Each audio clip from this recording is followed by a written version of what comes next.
होली हमारे भारत की एक ऐसी परंपरा है जिसमें सबको गले लगाया जाता है। इस नकली स्थान पर आप ये नाचा गाई करते हो, आपने भांग पी रखी है, नशे में बकवाद कर रहे हो धाम पर। और पुरानी परंपरा है यहाँ बागेश्वर धाम की होली की। कीचड़ छाव एक दूसरे मुंह पर फर, किसी का पिचकारी मारे, कोई गांव में तो और सिस्टम है, एक कोरडा बना लेते हैं कंटर सा, वो मारे एक दूसरे का हैं, और लाल लाल मुंह कर रखे बंदर कैसे सारे, कोई गारा में पड़ा है, कोई बूटी लाई लोग उड़ता फिर रहा है। अब दोस्तों विचार कीजिए, क्या गुब्बारे वाली होली कभी भक्त प्रहलाद ने अपने जीवन बच जाने की खुशी में मनाई थी? क्या भक्त प्रहलाद की नगरी के सभी लोग होली मनाने के लिए भांग और शराब के नशे में डूबकर फिल्मी गानों पर नाचे थे? क्या उन्होंने मिठाई बांटी थी या मिठाई खाई थी? क्या प्रहलाद की नगरी में होली की आड़ में किसी महिला का बलात्कार हुआ था? होली की शाम वहशीपन का वो खेल खेला गया, दरिंदगी की वो तस्वीर सामने आई कि देखने वालों की रूह कांप गई। मासूम के साथ हुई दरिंदगी और फिर उसकी हत्या।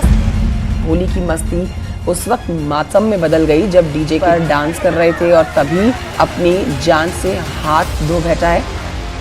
दोस्तों होली के त्योहार का इतिहास पौराणिक कथाओं से जुड़ा हुआ है। इसमें भक्त प्रहलाद, कामदेव और पूतना की कहानियां प्रमुख हैं। ये सभी कथाएं यही शिक्षा देती हैं कि अंत में अच्छाई की ही जीत होती है, और इन कथाओं से शिक्षा लेने की बजाय उनको लोगों ने धूमधाम से मनाना शुरू कर दिया। ये कहानियां तो अच्छाई की बुराई पर जीत को दर्शाती है, जहां पर एक तरफ सभी हिंदू धर्म के धर्म गुरु और कथावाचक इस त्योहार के नाम पर हुड़दंगबाजी को बढ़ावा दे रहे हैं, इस त्योहार को मनाने की अलग अलग विधि बता रहे हैं, वहीं दूसरी तरफ एक ऐसे संत भी इस धरती पर मौजूद हैं जो नाचने गाने और त्योहार के नाम पर हुड़दंग मचाने वालों को बुद्धिहीन की संज्ञा देते हैं। और गांव वाले जैसे जो भगवान के मार्ग पर नहीं लगे हैं, और वो क्या करें, कीचड़ छाव एक दूसरे मुंह पर फर, किसी का पिचकारी मारे, कोई गांव में तो और सिस्टम है, एक कोरडा बना लेते हैं कंटर सा, वो मारे एक दूसरे का हैं, और लाल लाल मुंह कर रखे बंदर कैसे सारे, कोई गारा में पड़ा है, कोई बूटी लाई लोग उड़ता फिर रहा है, और हम बैठे भगवान का आनंद ले रहे हैं, हमने कवाड़ बंद करके कि हमें डिस्टर्ब ना कर दे। तो इस प्रकार जो आनंद परमात्मा के मार्ग में है, इस भक्ति में है, इन बकवादों में नहीं हो सकता। लेकिन इस बात को कहने का क्या कारण है, आइए जानते हैं। दोस्तों होली का त्योहार भक्त प्रहलाद की जीवन रक्षा और हिरण्याकश्यप जैसे राक्षस की दर्दनाक अंत की यादगार है। लेकिन हमने इस कथा से जो सीख लेनी चाहिए उसके बारे में हम भूल चुके हैं, और नकली गुरु उस बात को बताना भी उचित नहीं समझते। दोस्तों यदि वास्तव में देखा जाए तो होली का त्योहार भक्ति से भगवान और भगवान में दृढ़ विश्वास को दर्शाता है।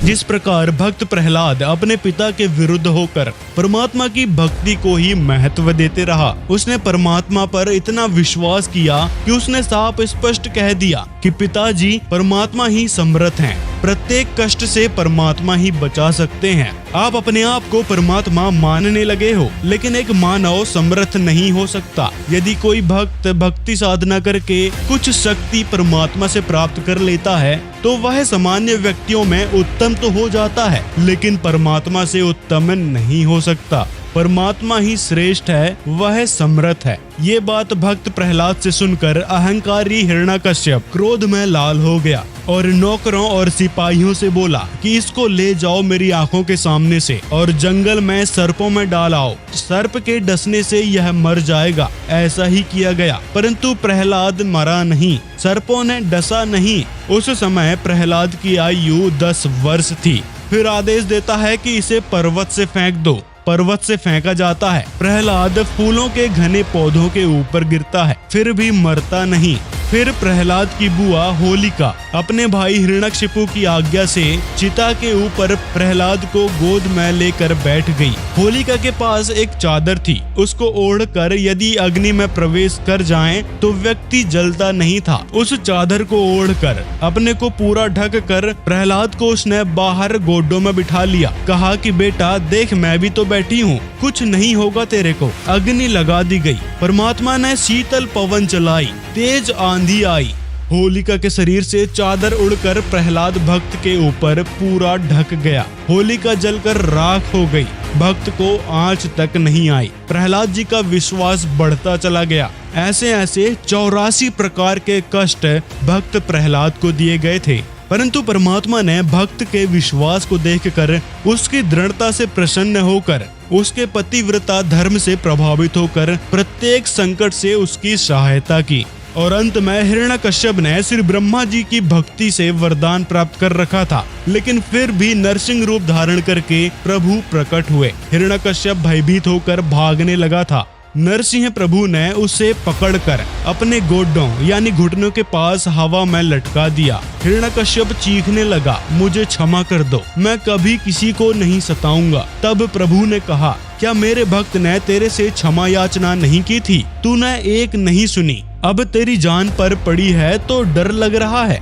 यह कहकर नरसिंह भगवान ने उस राक्षस का पेट फाड़कर आंतें निकाल दी और जमीन पर उस राक्षस को फेंक दिया। प्रहलाद को गोदी में उठाया और जीभ से चाटा यानी प्यार किया। उस नगरी का राजा प्रहलाद बना। उसके बाद विवाह हुआ और कुछ समय बाद एक पुत्र हुआ जिसका नाम वैलोचन और उसी को विरेचन भी कहा जाता है।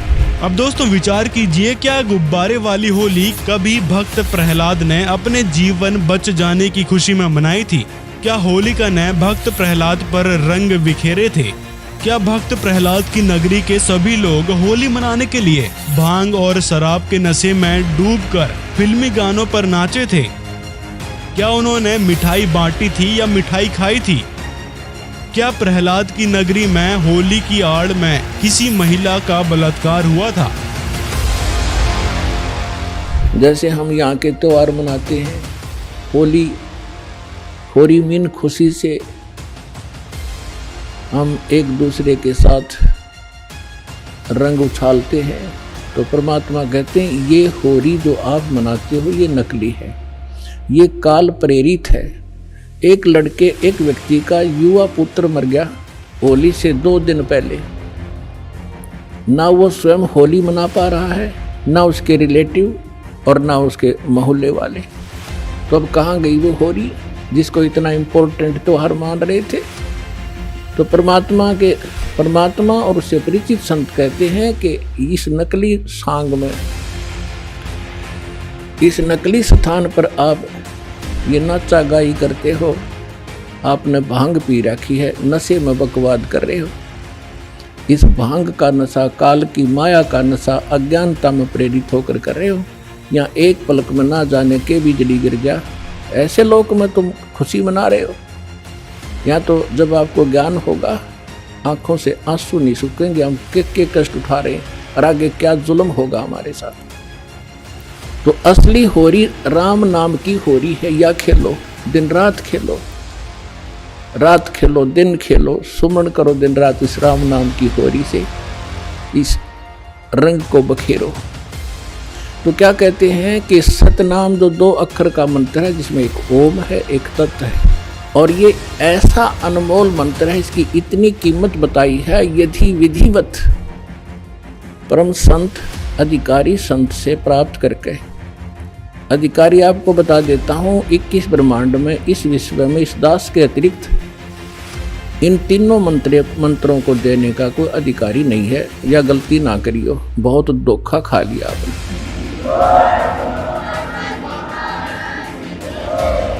मोती मुक्ता दर्शत नाही, ये जग है सब अंदरे, दिखत के तो नैन चश्म, इनका फेरा मोतिया बंदरे। चारों युग में मेरे संत पुकारे, और कूक कहा हम हेलरे, हीरे माणिक मोती बरसे, ये जग चुगता ढेल रे। तो इस तरह की हमने नहीं करना, क्योंकि हम यहाँ के वासी नहीं हैं और यहाँ सुख नाम की चीज़ नहीं है। आज हम खुशी मना रहे, 1 मिनट में ना जाने के बिजली गिर जाए। और परमात्मा की भक्ति करेंगे, इससे हमारा बचाव बनेगा। और ये इस तरह के जो मर्यादाहीन कार्य करने से नामखंड हो जाएगा। नामखंड होते ही भगवान रुष्ट हो जाएगा, आपके ऊपर काल का अटैक हो जाएगा और आपको फिर हानि हो जाएगी। तो इस डर से हमने अपना यहाँ टाइम पास करना है और भक्ति की ख्यास करना है, भक्ति बढ़ाते रहना है। धर्म पुण्य जो भी क्रियाएं बताइए सभी करते रहना, आखिरी सांस तक करना पड़ेगा आपको। एक दूसरे को गुलाल लगाना, हुड़दंगबाजी करना, सड़कों पर घूमने, ये तो होली खेलने के उदाहरण है, जिसका ना तो कोई लाभ है और ना ही हमारे सदग्रंथों में इस नकली होली मनाने की कोई विधि का वर्णन है। तो दोस्तों, इससे साफ स्पष्ट होता है कि होली एक मनमानी प्रथा है, जिसको मनाने से कोई लाभ नहीं होता है। दोस्तों, आपसे निवेदन है कि संत रामपाल जी महाराज के ज्ञान को समझें, सुने, उनको पहचानें कि वास्तव में संत रामपाल जी महाराज आखिर हैं कौन, आखिर क्या है उनका ज्ञान, आखिर क्या है उनका उद्देश्य। उसके बाद संत रामपाल जी महाराज से नाम दीक्षा लें और सभी समस्याओं का समाधान पाएं। जी हाँ, सद्भक्ति से ही सभी समस्याओं का समाधान हो सकता है, जो कि केवल संत रामपाल जी महाराज के पास है। तो देर किस बात की, अभी इस नंबर पर संपर्क करें और संत रामपाल जी महाराज से नाम दीक्षा प्राप्त करें। दोस्तों, अगर वीडियो पसंद आया हो तो लाइक जरूर करें और साथ में चैनल को भी सब्सक्राइब कर लें और कमेंट में अपनी राय जरूर बताएं और वीडियो को ज्यादा से ज्यादा लोगों तक शेयर करें, ताकि भक्त समाज जागरूक हो सके और अपने दुखों से छुटकारा पा सके।